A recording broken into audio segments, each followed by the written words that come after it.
to Send Mums Unfiltered, the space where we say out loud what every mum of neurodivergent children whispers after parents' evening. The meltdowns, the triumphs, the he looked fine moments that are anything but. We are not experts. We are just tired mums telling the truth about autism, ADHD, masking, meltdowns, and the magic, joy, grief, and beauty that somehow lives inside all of it. If you have ever cried in the car park, laughed through exhaustion, or questioned everything you thought you knew about parenting, you are in the right place. So grab your tea, your blanket, or that snack you promised the kids, and let us get unfiltered. Welcome to Send Mums Unfiltered, the podcast where mums sit down, tell the truth, and try not to cry into the tea, or the coffee, or the leftover school snacks we swore were for the kids. Tonight's episode, 3 words that every Send parent knows too well. He looked fine. If you know, you know. Let us talk about what fine really means for our kids, for us, and for every time we have had to smile through the meeting, even though we are screaming inside. He looked fine is teacher talk for I missed the signs, or he did not make my day harder. Exactly. My son used to come home from school so tense his shoulders would not drop for an hour. But because he was quiet, because he smiled when spoken to, that was fine. Same here. My daughter sits so still. They call her a role model. But stillness is not comfort. It is control. Control is how they survive the day. You can see it in the small things, the biting lip, the tapping fingers, the way their eyes flick from person to person like they are scanning for danger. They call it concentration. I call it hypervigilance. And the praise makes it worse. She's doing so well. No, she's doing exhausted. The minute she walks out of school, her whole body changes, the bag drops, the mask cracks, the meltdown begins.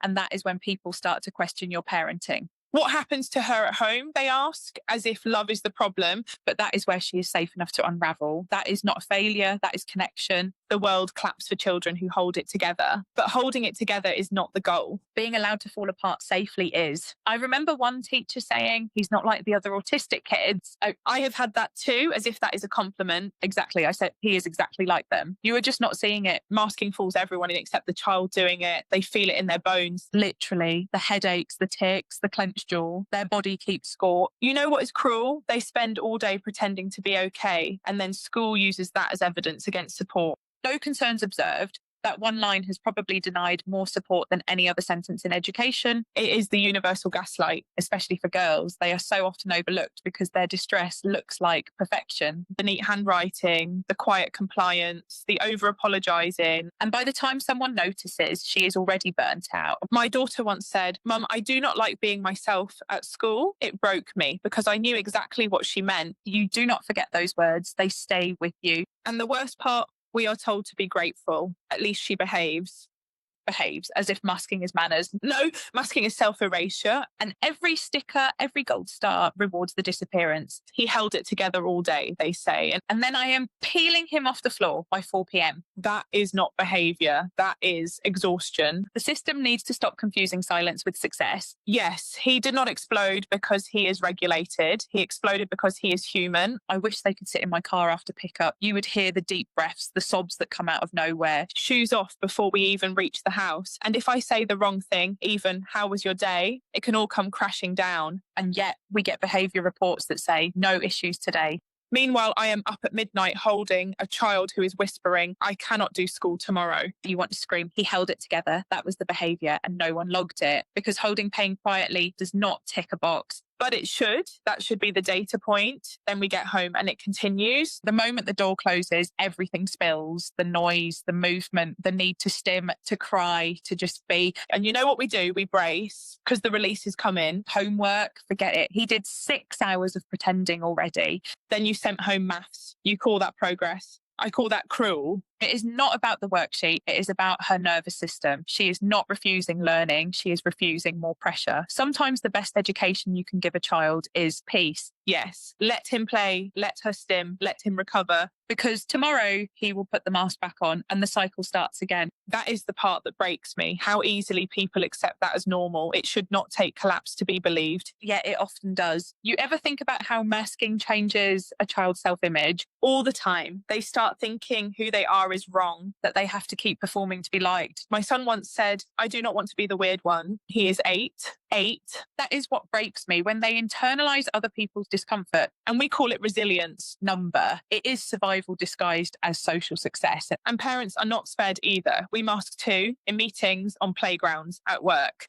Smiling when they say, he is fine. Nodding politely while your insides scream. Then crying in the car park or in the bathroom between emails. Because we know fine means fragile. And we are tired of having to translate it. Real support means seeing beyond the mask. Listening to the parents who see the after effects. Believing the meltdown is the message. Adjusting before the burnout. Giving quiet children time to breathe, not more work to prove they are coping. Making classrooms emotionally safe, not just academically structured. And maybe one day schools will celebrate regulation as much as reading levels. And that would be real progress. You know what no one prepares you for? The recovery days. Yes, the invisible hangover after a school week of masking. Saturday morning should be pancakes and cartoons. But in our house, it is silence, dark rooms, and trying to rebuild energy molecule by molecule. Same here. He wakes up and just stares. I ask, do you want breakfast? And he says, no school today. When I say no, he exhales like he has been holding his breath for 5 days. That sound breaks me every time. People think the meltdown is the hard bit. It is not. It is the emptiness after. The sensory shutdowns, the headaches, the need to line up toys in perfect order because that is the only control left. And then we start again on Monday. Same smile, same, he looked fine.